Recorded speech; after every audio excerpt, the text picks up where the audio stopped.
बच्चों, हमारा जो इस वीडियो लेक्चर का जो टॉपिक है वो है properties of arithmetic progression.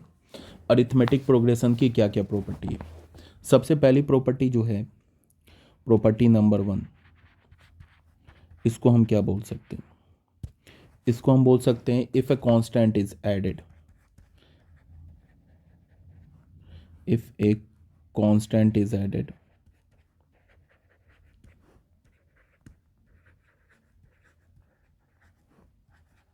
To each term,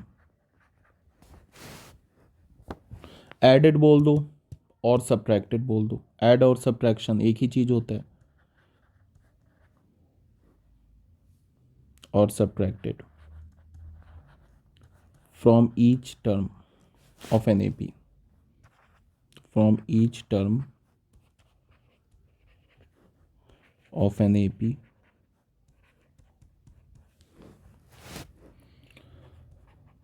then the resulting sequence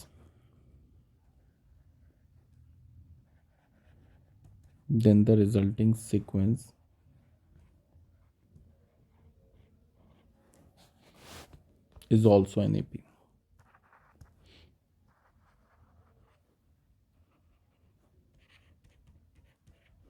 AP with the same common difference. क्या बोला क्या जा रहा है कि अगर किसी भी एपी में, मान लो कि हमारे पास कोई एपी है, उस एपी के तुम हर एक टर्म में जाके कोई कांस्टेंट ऐड कर दो या कांस्टेंट सब्ट्रैक्ट कर दो, तो जो रिजल्टिंग सीक्वेंस बनेगा वो एपी में बनेगा। ठीक है, और उस एपी का कॉमन डिफरेंस भी जो होगा वो चेंज नहीं होगा। इस बात को ध्यान में रखो। ठीक है, प्रूफ करना चाहते हो तो इसका प्रूफ एक लाइन में ऐसे देख लो। हमने मान लिया कि मान लिया हमने A1 A2 A3 AN-1 AN और AN+1 आर इन AP। ये हमने मान लिया कि ये जो हमारा are in AP with common difference D मान लिया। अब हमने क्या किया कि इस AP के हर एक टर्म में कांस्टेंट ऐड कर दिया। अच्छा, उससे भी पहले इस AP का जो nth टर्म क्या है वो हमारा AN है। ठीक है, अब मैंने इस AP के हर एक टर्म में क्या क्या ऐड कर दिया, हमने इस AP के हर एक टर्म में ऐड कर दिया एक कांस्टेंट K। तो अब जो हमारा AP बनेगा वो क्या बनेगा, A1 प्लस K। ठीक है, दूसरा क्या बनेगा, A2 प्लस K। फिर हमारा क्या होगा, A3 प्लस K। ऐसे बच्चे ये AP बनेगा। ये क्या होगा, AN-1 प्लस K। फिर क्या होगा, ये AN प्लस K। फिर ये AN+1 प्लस K। ऐसे बनेगा AP। तो इसका जो nth टर्म होगा, ये जो हमारा अभी जो AP बना, इसका nth टर्म क्या होगा, इसका वही nth टर्म होगा, ये वाला हमारा nth टर्म हो जाएगा। मतलब इसका जो nth टर्म होगा, जो नए वाले AP का nth टर्म क्या होगा, पुराने वाले AP के nth टर्म में K ऐड कर दो। ठीक है, तो नए वाले AP के nth टर्म को हमने क्या बोल दिया, BN। वो क्या हो जाएगा, AN प्लस K। ठीक है, ये हमारा जो नया सीक्वेंस बना ना, उसका ये nth टर्म है। अब BN हमने निकाल लिया, अब B ऑफ N-1 निकालते, तो क्या हो जाएगा, N की जगह N-1 डाल दो प्लस K। अब यहाँ से हम लोग क्या करें, इस दो को सब्ट्रैक्ट कर देते हैं, BN-1 माइनस BN। तो क्या हो जाएगा, उल्टा कर रहा हूँ मैं, BN minus B of N-1। तो BN क्या हमारे पास, AN प्लस K में हमें सब्ट्रैक्ट करना है क्या, AN-1 प्लस K। तो हमें क्या मिलेगा, AN plus K minus A of N-1 minus K। ये कैंसिल हो गया, तो हमें क्या मिला, AN-1। ये क्या मिल गया हमें, D। तो यहाँ पे क्लियर है, जो नए वाले सीक्वेंस का nth term minus N-1th term को हमने सब्ट्रैक्ट किया तो D मिल गया। तो सबसे पहले तो ये प्रूफ हो गया कि जो नया वाला सीक्वेंस है वो AP में। ठीक है, और दूसरी बात क्या प्रूफ हो गया कि इसका कॉमन डिफरेंस क्या, D। यही तो बोला जा रहा है, सेम लाइन पे क्या है, तुम K सब्ट्रैक्ट कर दोगे तो जो रिजल्टिंग सीक्वेंस बनेगा वो भी अगेन AP में होगा। ये तो हमारा है प्रॉपर्टी नंबर 1। अब आते हैं हम लोग प्रॉपर्टी नंबर 2 में। अब आते हैं हम लोग प्रॉपर्टी नंबर 2। प्रॉपर्टी नंबर में 2 में क्या बोल रहा है कि if each term of a given AP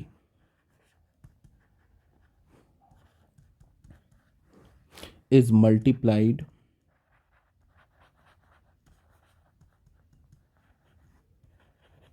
or divided by a non-zero constant,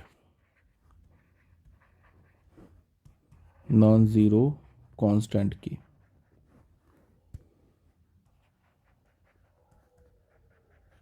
constant की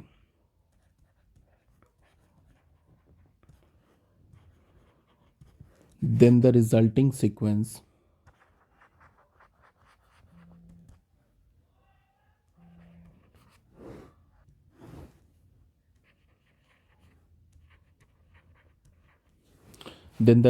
sequence is also an AP।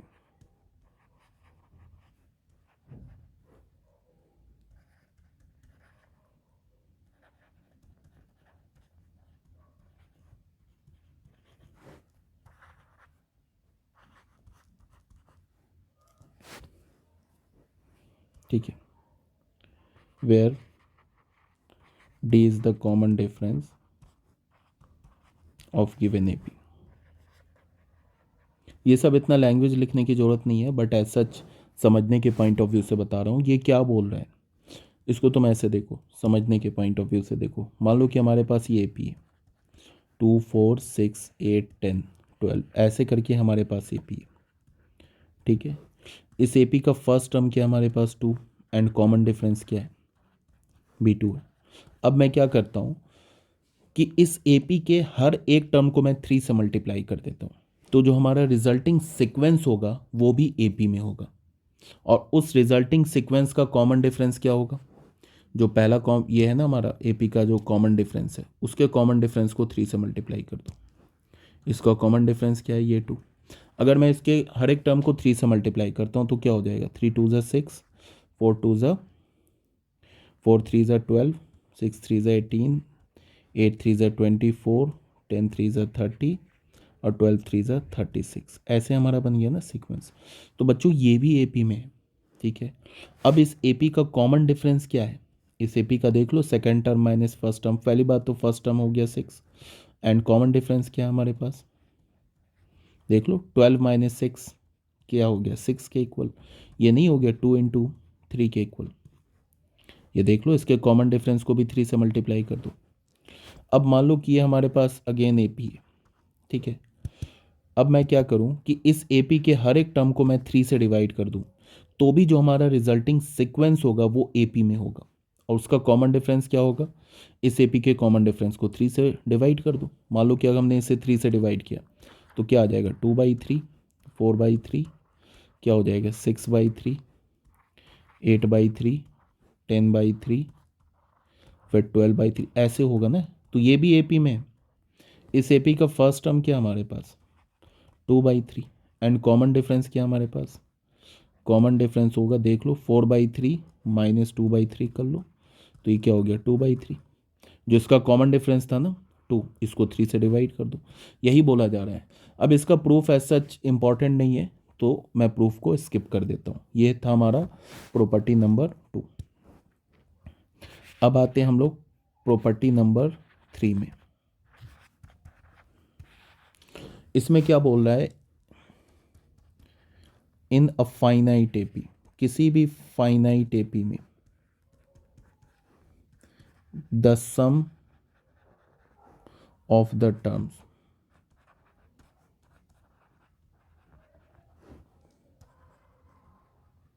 equidistant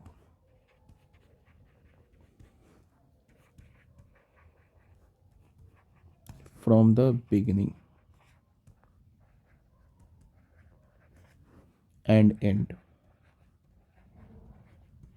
is always same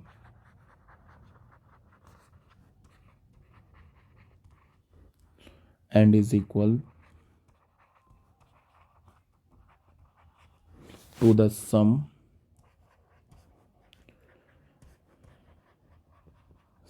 of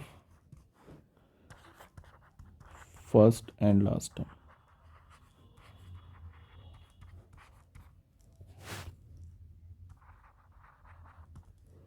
क्या बोल रहा है? बोल रहा है किसी भी फाइनाइट एपी में, कोई भी फाइनाइट एपी में sum of the terms equidistant from the beginning and the end is always same and is equal to the sum of the first and last term. कहने का क्या मतलब है कि मान लो कि फिर एक इसको समझने के लिए एक हमने एपी ले लिया, 2 4 6 8 10 12 14 16 ऐसे ले लिया हमने एपी ले लिया। ठीक है, अब तुम एपी में देखो, फर्स्ट टर्म मान लो कि हमने आगे से ले लिया, सेकेंड टर्म ले लिया, और हमने क्या किया, एंड से भी सेकेंड टर्म ले लिया, इसको हमने ऐड कर दिया। तो इसका सम हमें क्या मिल रहा है? इसको अगर हमने ऐड किया तो सम क्या मिल रहा है हमें? 20 मिल रहा है। फिर हमने स्टार्टिंग से थर्ड टर्म लिया, एंड से थर्ड टर्म लिया, इसको भी हमने ऐड किया तो हमें क्या मिल रहा है? अगेन देख लो, 14 + 6 20 मिल रहा है। फिर हमने स्टार्टिंग से क्या लिया, फोर्थ टर्म लिया, और एंड से भी फोर्थ टर्म लिया, ऐड किया तो हमें क्या मिला? Again some 30। समझ में आ रही बात? और ये 30 बोल रहा हूँ, 20 मिल रहा है। और ये किसके इक्वल है? First term plus last term के इक्वल है। फर्स्ट टर्म और लास्ट टर्म का भी सम हमें क्या मिल रहा है? 20 मिल रहा है ना। तो यही बोला जा रहा है। अब इस बात को तुम चाहो तो प्रूफ भी कर सकते हो, ऐसी कोई बात नहीं है। ठीक है, बट एज सच हमें प्रॉपर्टी याद रखनी है। ठीक है, ये हो गया बच्चों हमारी प्रॉपर्टी नंबर 4। प्रॉपर्टी नंबर 3 हो गया। प्रॉपर्टी नंबर 4 में बोला क्या जा रहा है? 3 numbers are in AP ABC are in AP.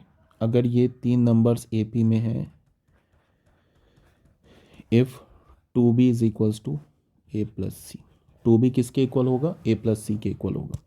ये तो बहुत सिंपल सी बात है। ABC अगर एपी में है तो यहाँ से हमें क्या पता चल रहा है? Second term minus first term is equals to third term minus second term. तो यहाँ से इसको ले आओ, 2B is equals to A+C। या यहाँ से तुम क्या बोल सकते हो? B is equals to A+C/2।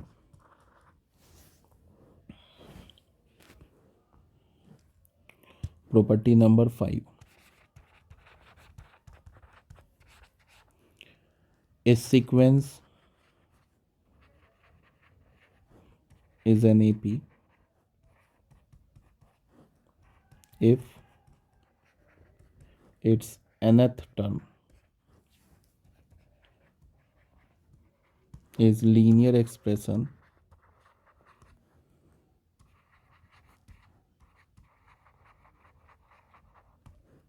in n, that is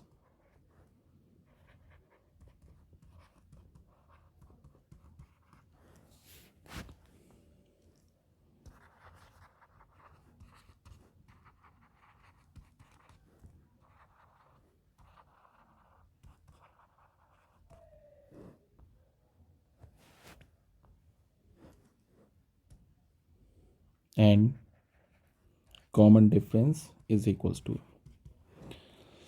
इसमें क्या बोला जा रहा है? इसमें ये बोला जा रहा है कि ये प्रॉपर्टी इंपॉर्टेंट है, याद रखना है। इसमें बोला जा रहा है कि कोई भी सीक्वेंस एपी में तब कहलाएगा जब उसका nth टर्म, बात को सुनना ध्यान से, कोई भी सीक्वेंस एपी में कब कहलाएगा? जब उसका nth टर्म n में लीनियर एक्सप्रेशन हो। कहने का मतलब है कि अगर मैं बोलूं कि कोई भी एपी का nth टर्म 2n² + 3n के इक्वल है, तो ये पॉसिबल है? तो आंसर होगा नो, बिकॉज ये n में क्वाड्रेटिक एक्सप्रेशन है। तो ये किसी भी एपी का nth टर्म नहीं हो सकता है।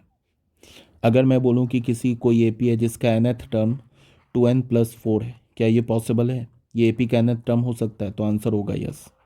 और अगर ये nth टर्म है तो इस केस में इसका जो कॉमन डिफरेंस होगा वो क्या होगा? जो n का कॉफिशेंट है, n का कॉफिशेंट क्या है? 2, तो इसका कॉमन डिफरेंस 2 हो जाएगा। समझ में आ रही बात? तो किसी भी एपी का जो nth टर्म होता है वो n में लीनियर एक्सप्रेशन होता है। इस बात को ध्यान में रखेंगे। ठीक है, पहली बात। दूसरी बात क्या है कि जो n का कॉफिशेंट होता है, जो n का कॉफिशेंट होता है वो क्या होता है हमारा? वो कॉमन डिफरेंस होता है। यहाँ तक क्लियर है ना? ये हो गया प्रॉपर्टी नंबर 5। अब आते हैं हम लोग बच्चों प्रॉपर्टी नंबर 6 में। प्रॉपर्टी नंबर 6 में क्या है, a sequence is N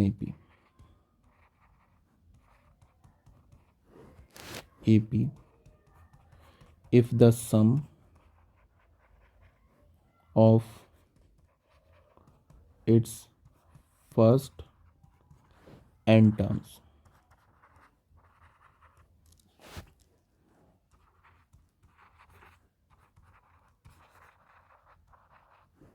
an square plus bn where a and b, ये अभी पहले एक क्वेश्चन भी कराया है, where a and b are constants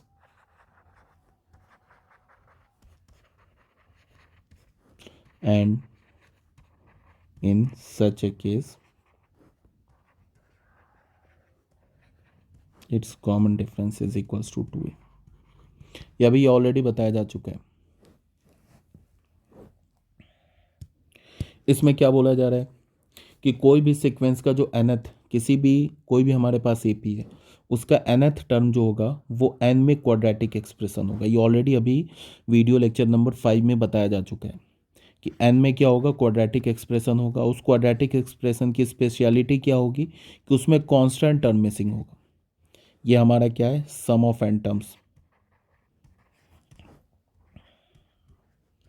n terms of an AP। ये किसी भी AP के n टर्म्स का सम होगा, ठीक है।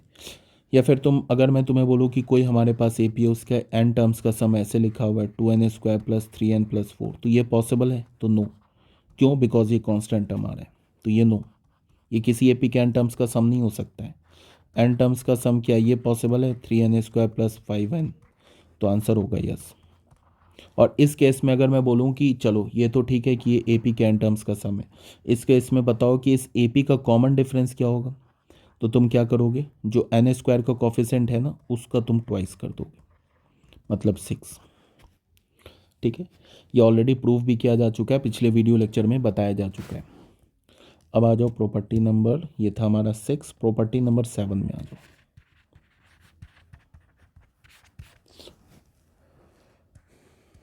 If the terms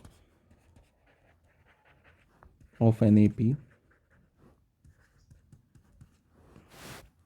are chosen at regular interval,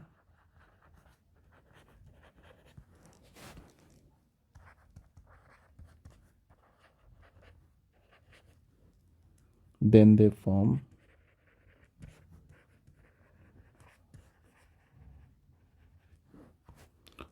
an AP। अगर तुम किसी भी AP के टर्म्स को ना रेगुलर इंटरवल में चूज करोगे तो वो भी AP में होगा। कहने का मतलब है कि अगर हमारे पास AP का ऐसा टर्म है A1 A2 A3 A4 A5, मान लो ये AP है हमारे पास, A6 A7 A8 A9 A10, ये हमारे पास AP है। अब तुम क्या करो, एक एक टर्म छोड़ के चलो, मतलब क्या है, दूसरा टर्म ले लो, फिर एक टर्म छोड़ के चौथा टर्म ले लो, फिर एक टर्म छोड़ के 6 टर्म ले लो, फिर एक टर्म छोड़ के 8th टर्म ले लो, फिर एक टर्म छोड़ के A10 ले लो। तो ये जो हमारा A2 A4 A6 A8 और ये A10, ये हमारा क्या होगा, AP में होगा। या फिर 3 टर्म छोड़ के ले लो, A3 ले लो, फिर A6 ले लो, फिर A9 ले लो, ये भी AP में होगा। इसी को कहा जा रहा है कि अगर तुम AP के टर्म्स को रेगुलर इंटरवल में चूज करोगे तो वो जो सीक्वेंस बनेगा वो AP में बनेगा, ठीक है। तो ये था हमारा प्रॉपर्टी नंबर 7। अब बच्चों हम लोग इन प्रॉपर्टीज़ पे बेस्ड कुछ क्वेश्चन सॉल्व कर लेते हैं, फिर नेक्स्ट टॉपिक में आएंगे। बच्चों ये क्वेश्चन नंबर 1 है, इसमें आ जाओ। इसमें क्या गिवन है, इसमें गिवन है कि ABC are in AP, ABC क्या हमारे पास AP में है, then prove that the following are also in AP। मतलब कि अगर ABC AP में है तो 1/BC 1/CA 1/AB, ये भी AP में। फिर सेकेंड पार्ट में क्या है, B+C C+A A+B, ये भी AP में। ये NCERT का क्वेश्चन है, मिसलेनियस एक्सरसाइज का क्वेश्चन है, तो ये हमें प्रूफ करना है। तो प्रूफ कैसे करेंगे, AP का प्रॉपर्टी यूज़ करेंगे। क्या यूज़ करेंगे? जो अभी हमने प्रॉपर्टी पढ़ा है ना एपी का, ये जो 7 प्रॉपर्टीज़ हमने पढ़े इसको यूज़ करेंगे। तो स्टार्ट करते हैं इसका सॉल्यूशन। सबसे पहले हमारे पास गिवन क्या है, और एक बात और बता रहा हूँ कि इस टाइप के जो भी क्वेश्चंस आते हैं ना उसमें थोड़ा प्रैक्टिस चाहिए होगा। प्रैक्टिस का मतलब ये है कि जब तुम थोड़े क्वेश्चन सॉल्व करोगे ना तब तुम्हें आइडिया लगेगा कि हमें किस स्टेप में ऐड करना है, किस स्टेप में सब्ट्रैक्ट करना है, किस नंबर से डिवाइड करना है। तो 2 4 5 क्वेश्चन सॉल्व करोगे ना तो तुम्हें आइडिया लग जाएगा। जैसे फर्स्ट क्वेश्चन में क्या गिवन है, ये तो A B C are in A P, ये तो सभी पार्ट के लिए गिवन है, फर्स्ट सेकेंड थर्ड फोर्थ सभी के लिए गिवन है। तो हमारा फर्स्ट पार्ट सॉल्व करते हैं। यहाँ हमारे पास क्या गिवन है, A B C are in A P, ये तो गिवन है, ठीक है। अब हमने क्या पढ़ा है कि प्रॉपर्टी में हमने क्या पढ़ा है कि अगर मैं एपी के हर एक टर्म को एक कांस्टेंट से मल्टीप्लाई करूं या कांस्टेंट से डिवाइड करूं तो जो हमारा रिजल्टिंग सीक्वेंस होगा वो भी एपी में होगा। तो मैंने क्या किया, तीनों टर्म्स को डिवाइड किया, किससे, ए बी सी से। तो पहले टर्म को डिवाइड किया, फिर ए बी, दूसरे टर्म को भी डिवाइड किया, फिर तीसरे टर्म को भी ए बी सी से डिवाइड किया। तो ये भी क्या होगा, ये भी होगा आर इन एपी, ये भी एपी में होगा। डिवाइड किया हमने ए बी सी से, ठीक है। लिखना चाहते हो तो फिर यहाँ पे क्या हो जाएगा, ए कैंसिल, तो ये क्या हो जाएगा 1/BC। फिर बी भी कैंसिल हो जाएगा तो 1/AC and 1/BC are in A P. B C C A और यहाँ पे सी कैंसिल होगा तो 1/AB आएगा, ठीक है ना, are in A P. Second step में हमने क्या किया, divide each term by A B C, हो गया प्रूफ। पहला पार्ट हमारा सॉल्व हो गया। सेकेंड पार्ट में क्या है, हमें क्या प्रूफ करना है, B plus C plus A and A plus B, इसको एपी में प्रूफ करना है। कैसे प्रूफ करेंगे, गिवन क्या हमारे पास, A B C are in A P, ये हमारे पास गिवन है, ठीक है। अब हमें करना क्या है, फिर हमने क्या प्रॉपर्टी पर रखा है कि अगर मैं एपी के हर एक टर्म में एक कांस्टेंट ऐड करता हूँ या एक कांस्टेंट सब्ट्रैक्ट करता हूँ तो फिर हमें क्या मिलेगा, जो नया सीक्वेंस होगा वो भी एपी में होगा। तो मैंने क्या किया, इन तीनों टर्म्स में सब्ट्रैक्ट किया, क्या किया, ए प्लस बी प्लस सी, फिर बी माइनस ए प्लस बी। अब फिर तुम अगर कोई क्वेश्चन पूछेगा कि ए प्लस बी प्लस सी ही क्यों सब्ट्रैक्ट किया, कैसे हमें पता चलेगा कि तीनों टर्म में मुझे ए प्लस बी प्लस सी सब्ट्रैक्ट करना है, तो इसका आंसर मैंने अभी जस्ट 2 3 मिनट पहले दिया था कि इस टाइप के क्वेश्चन में ये थोड़ा प्रैक्टिस बेस्ड है। 2 4 5 10 क्वेश्चन सॉल्व करोगे ना तो तुम्हें खुद ही आइडिया लग जाएगा कि इस स्टेप के बाद अगले स्टेप में हमें क्या करना है। हमें प्रूफ क्या करना है, हमें तो प्रूफ करना है ना B plus C plus C and A plus B को एपी में। तो ऐसा सब्ट्रैक्ट करने से हमें क्या मिला, देखो ए और ए कैंसिल हो जाएगा तो यहाँ क्या बचेगा, माइनस बी प्लस सी। फिर बी और बी कैंसिल हो जाएगा तो क्या बचेगा, माइनस ए प्लस सी। फिर क्या होगा, सी और सी कैंसिल हो जाएगा तो माइनस क्या बचेगा, ए प्लस बी। तो ये भी ए पी में हमारा, और आर इन ए पी, ये भी ए पी में। तुम चाहो तो लिख भी सकते हो, इस स्टेप में लिख सकते हो कि सब्ट्रैक्टिंग ऐसे करके, subtracting each term by A plus B plus C, ऐसे लिख भी सकते हो। हर एक टर्म में हमने क्या कर दिया, ए प्लस बी प्लस सी सब्ट्रैक्ट कर दिया। अब अगले स्टेप में हमने क्या किया, फिर हमने पढ़ा है कि अगर एपी के हर एक टर्म को कांस्टेंट से मल्टीप्लाई करोगे तो भी वो एपी में होगा। तो मैंने तीनों टर्म्स को माइनस से मल्टीप्लाई कर दिया, -1 से मल्टीप्लाई कर दिया, तो हमें क्या मिल गया, B plus C, A plus C and A plus B are in A P. बस हो गया, ये सॉल्व हो गया हमारा सेकेंड पार्ट। यही तो बोल रहा था प्रूफ करने के लिए। अब आ जाओ बच्चों थर्ड पार्ट में। थर्ड पार्ट में हमारे पास क्या गिवन है, गिवन तो यही है ना, A B C are in A P, are in A P, ये तो हमारे पास गिवन है। और हमें टू प्रूफ क्या करना है, हमें प्रूफ करना है ए 1/B प्लस 1/C, ये NCERT का क्वेश्चन है। B 1/C plus 1/A and C 1/A plus 1/B are in A P. ये हमें प्रूव करना है। क्या करेंगे?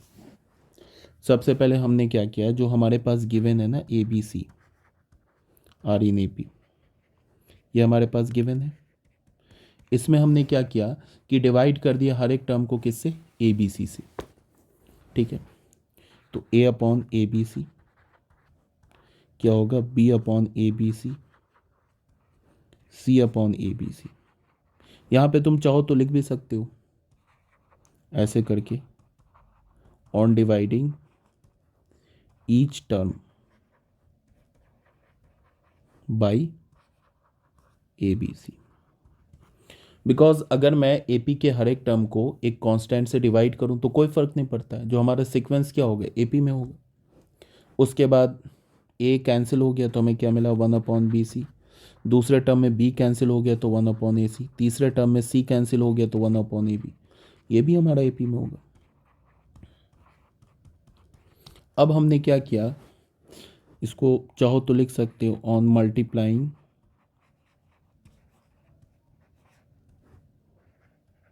Each term by A B plus B C plus C. अब कोई पूछेगा कि हमें पता कैसे चलेगा कि हर एक टर्म को A B plus B C plus C A से मल्टीप्लाई करेंगे। उससे भी हमें पहले कैसे पता चलेगा कि हर एक टर्म को पहले ए बी सी से डिवाइड करना है, फिर हर एक टर्म को A B plus B C plus C A से मल्टीप्लाई करना है। तो अगेन मैं बार बार बोल रहा हूँ कि प्रैक्टिस बेस्ड है, ये हमें प्रैक्टिस करना पड़ेगा, तब खुद ही पता चल जाएगा। तो हमने हर एक टर्म को क्या किया, A B plus B C plus C A से हमने मल्टीप्लाई कर दिया, तो अपॉन बी सी हो जाएगा। ये क्या हो जाएगा, A B plus B C plus C A upon क्या हो जाएगा, ए सी। और ये क्या हो जाएगा, A B plus B C plus C A upon A B are in A P. ये हमारा ए पी में हो जाएगा। यहाँ तक तो कोई प्रॉब्लम है नहीं। अब क्या कर सकते हैं, अब इसमें हम लोग क्या करें कि B C upon B C क्या हो जाएगा 1, और फिर ए कॉमन लेंगे। इसको तुम एक काम करो, तुम इसको ऐसे लिख सकते हो, B C upon B C तो 1 हो जाएगा, तो ये क्या हो जाएगा, ये A B plus C A upon B C plus 1। फिर देखो सी ए अपॉन सी ए तो 1 हो जाएगा, तो ये क्या होगा, A B plus B C upon A C plus 1। फिर क्या होगा, A B upon A B तो 1 हो जाएगा, तो क्या बचेगा, B C plus C A upon A B plus 1 are in A P. ये ए पी में, ठीक है ना। अब फिर मैंने क्या किया कि तीनों टर्म्स में -1 सब ऐड कर दिया, या फिर ऑन सब्ट्रैक्टिंग, या 1 सब्ट्रैक्ट कर दिया, -1 ऐड कर दिया, on subtracting 1 to each term. अगर मैंने 1 तीनों टर्म में सब्ट्रैक्ट कर दिया तो तब भी हमारा जो रिजल्टिंग सीक्वेंस होगा वो क्या होगा, एपी में होगा। बिकॉज ये ऑलरेडी हमने पढ़ रखा है कि एपी के हर एक टर्म को तुम कांस्टेंट ऐड करते हो या कांस्टेंट सब्ट्रैक्ट करते हो तो रिजल्टिंग सीक्वेंस क्या होता है, एपी में होता है। अगर हमने -1 सब्ट्रैक्ट कर दिया तो हमें क्या मिला, A B plus C A upon B C. फिर क्या हुआ, A B plus B C upon A C. फिर क्या हुआ, B C plus C A upon A B. ये भी हमारा क्या हो गया, आर इन ए पी। बस हो गया, ये क्वेश्चन सॉल्व हो गया। अब ए कॉमन ले लो तो हमें क्या मिलेगा, B plus C upon B C. B common ले लो तो क्या मिलेगा, A plus C upon A C. C common ले लो तो क्या मिलेगा, B plus A upon A B are in A P. तो ये अलग अलग कर लो, B upon B C plus C upon B C. B क्या होगा, ए upon A C, C upon A C. फिर क्या होगा, C B upon A B plus A upon A B are in A P. ये हमारा क्या ए P में, तो बस हो गया, प्रूफ हो गया। ए बी भी यहाँ कैंसिल हो गया, तो 1/c प्लस 1/b। बी ए कैंसिल हो गया, तो 1/c प्लस 1/a। और बी भी कैंसिल हो गया, 1/a plus 1/b are in A P. यही हमें प्रूफ करना था। ठीक है, ये हमारा हो गया थर्ड पार्ट। अब ये फोर्थ पार्ट में आते हैं। ये है ना हमारा फोर्थ पार्ट।